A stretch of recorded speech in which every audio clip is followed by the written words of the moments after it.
বিসমিল্লাহির রহমানির রহিম।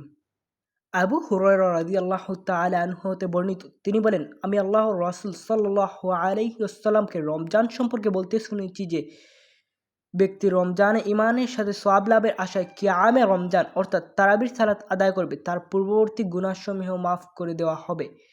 সহিহ বুখারী হাদিস নম্বর 2008। নবী সহধর্মিণী আয়েশা রাদিয়াল্লাহু তাআলা আনহা হতে বর্ণিত, আল্লাহর রাসূল সাল্লাল্লাহু আলাইহি ওয়াসাল্লাম সালাত আদায় করেন এবং তা ছিল রমজানে। সহিহ বুখারী হাদিস নম্বর 2011।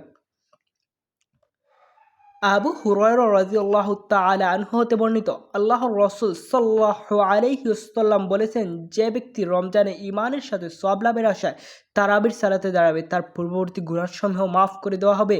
হাদিসে রাবী ইবনু শিহাব রাদিয়াল্লাহু তাআলা আনহু বলেন, আল্লাহর রাসূল সাল্লাল্লাহু আলাইহি ওয়াসাল্লাম ইন্তিকাল করেন এবং তারাবির ব্যাপারটি এভাবেই চালু ছিল। এমনকি আবু বকর রাদিয়াল্লাহু তাআলা আনহু এবং খিলাফতকালে ও উমর রাদিয়াল্লাহু তাআলা আনহু এর খিলাফতকালে প্রথম ভাগে এরূপই ছিল। সহিহ বুখারী হাদিস নম্বর 2009।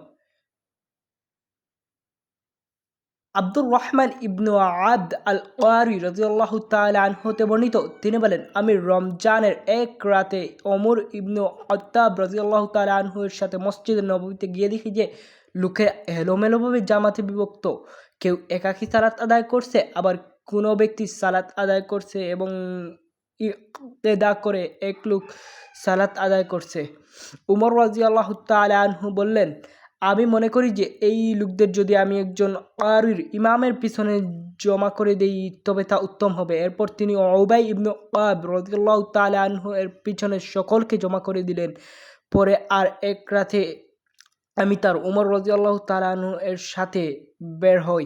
তখন লোকেরা তাদের ইমামের সাথে সালাত আদায় করছিল। উমর রাদিয়াল্লাহু তাআলা আনহু বললেন, কত না সুন্দর এই নতুন ব্যবস্থা! তোমরা রাতের যে অংশে ঘুমিয়ে থাকো তা রাতের ওই অংশ অপেক্ষা উত্তম যে অংশ তোমরা সালাত আদায় করো।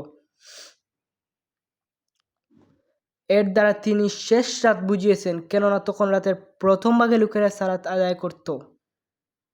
সহিহ বুখারী হাদিস নম্বর 2010।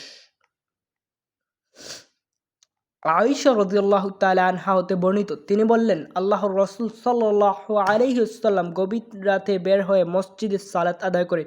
কিছু সংখ্যক পুরুষ তার পেছনে সালাত আদায় করেন। সকালে লোকেরা এ সম্পর্কে আলোচনা করেন, ফলে লোকেরা অধিক সংখ্যায় সমবেত হন। তিনি সালাত আদায় করেন এবং লোকেরা তার সঙ্গে সালাত আদায় করে। সকালে তারা এ বিষয়ে আলাপ আলোচনা করেন। তৃতীয় রাতে মসজিদে মুসল্লির সংখ্যা আরও বেড়ে যায়। এরপর আল্লাহর রাসূল সাল্লাল্লাহু আলাইহি ওয়াসাল্লাম বের হয়ে সালাত আদায় করেন ও লোকেরা তার সঙ্গে সালাত আদায় করেন। চতুর্থ রাতে মসজিদে মুসল্লির সংকুলান হলো না, কিন্তু তিনি রাতে আর বের না হয়ে ফজরের সালাতে বেরিয়ে আসলেন এবং সালাত শেষে লোকদের দিকে ফিরে প্রথমে তাওহীদ ও রিসালতের সাক্ষ্য দেওয়ার পর বললেন, শুনো, তোমাদের গত রাতের অবস্থান আমার অজানা ছিল না, কিন্তু আমি এই সালাত তোমাদের উপর ফরজ হয়ে যাবার আশঙ্কা করছি, বিধায় বের হই নাই, কেননা তোমরা তা আদায় করার অপারগ হয়ে পড়তে। আল্লাহর রাসূল সাল্লাল্লাহু আলাইহি ওয়াসাল্লাম এর ওফাত হলো আর ব্যাপারটি এভাবেই থেকে যায়। সহিহ বুখারী হাদিস নম্বর 2012। আবু সালামা ইবনু আব্দুর রহমান রাদিয়াল্লাহু তাআলা আনহু হতে বর্ণিত, তিনি আয়েশা রাদিয়াল্লাহু তাআলা আনহাকে জিজ্ঞেস করেন যে, রমজানে আল্লাহর রাসূল সাল্লাল্লাহু আলাইহি ওয়াসাল্লামের সালাত কিরূপ ছিল? তিনি বললেন, রমজান মাসে ও রমজানের ব্যতীত অন্য সময় রাতে তিনি 11 রাকাত হতে বৃদ্ধি করতেন না। তিনি 4 রাকাত সালাত আদায় করতেন। তুমি তার সৌন্দর্য ও দীর্ঘতা সম্পর্কে জিজ্ঞেস করো না। অতঃপর তিনি 4 রাকাত পড়েন। তুমি তার সৌন্দর্য ও দীর্ঘতা সম্পর্কে জিজ্ঞেস করো না। এরপর 3 রাকাত সালাত আদায় করতেন। আমি আয়েশা রাদিয়াল্লাহু তাআলা আনহা বললাম, হে আল্লাহর রাসূল, আপনি বিতর আদায়ের আগে ঘুমিয়ে যাবেন? তিনি বললেন, হে আয়েশা, আমার 2 চোখ ঘুমায় বটে, কিন্তু আমার কল্ব নিদ্রাভিভূত